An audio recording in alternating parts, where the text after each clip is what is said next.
For today's video guys, gagawa ako ng atsara.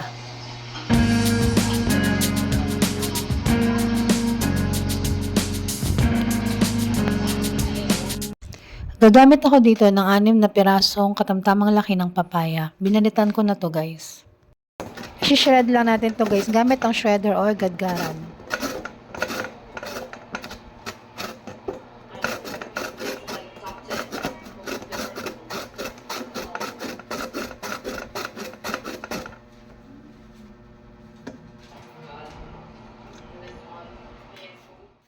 After natin ma-shred ang papaya, gagamit lang tayo dito ng 1 cup na asin. Ilagay lang ang asin sa na-shred na papaya. Gumamit din pala ako dito ng isang malaking carrots na hiniwa ko lang into bite size. Gumamit din ako ng isang bell pepper na hiniwa ko into julienne cut. 2 buong bawang na hiniwa ko lang ng maninipis, luya na hiniwa ko into julienne cut, at 20 pesos na raisins. Naglagay lang ako dito ng 2 basong tubig at ibinabad ko lang ang papaya ng 30 minutes. After 30 minutes, babanlawan lang to gamit ng running water. Binalawan ko lang to ng 2 beses.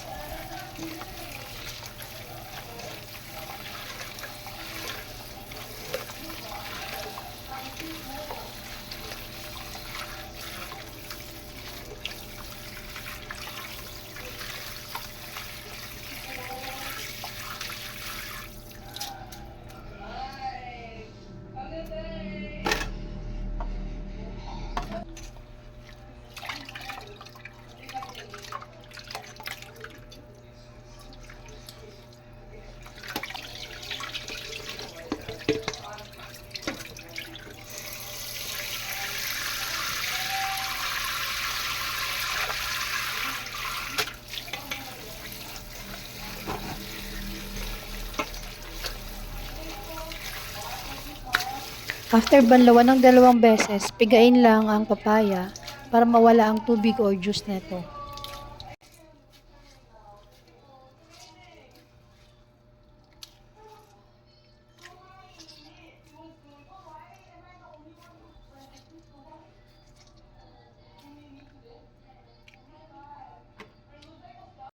Magiging ganito na ang itsura niya kapag wala na siyang juice or tubig.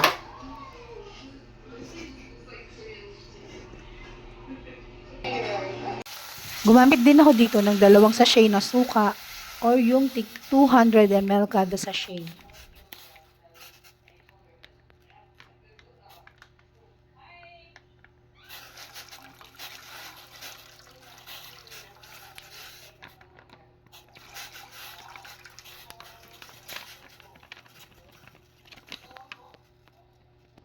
Naglagay din ako ng 1/2 cup ng white sugar at ng 1 teaspoon ng salt. At hinalo ko lang ito at pinakuluan. Pag kumukulo na, pwede nang patayin ang apoy. At sa isang lagayan, pinagsama-sama ko lang ang lahat ng ingredients.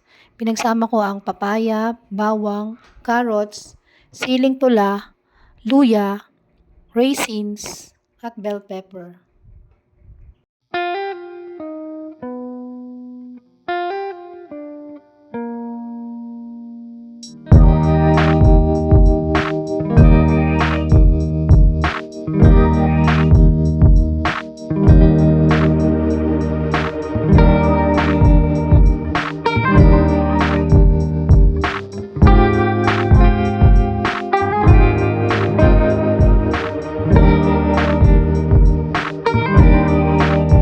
Nilagay ko na dito ang suka na pinakulo ko kanina.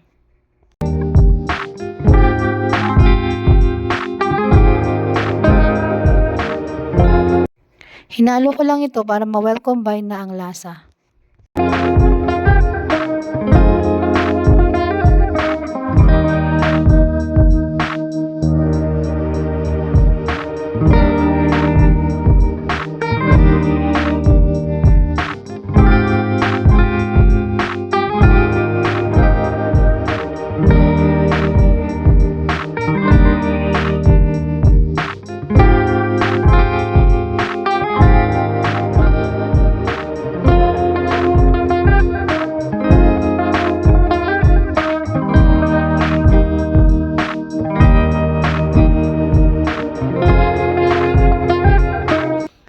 kong mahalo ng mabuti guys, inilagay ko lang to sa isang container.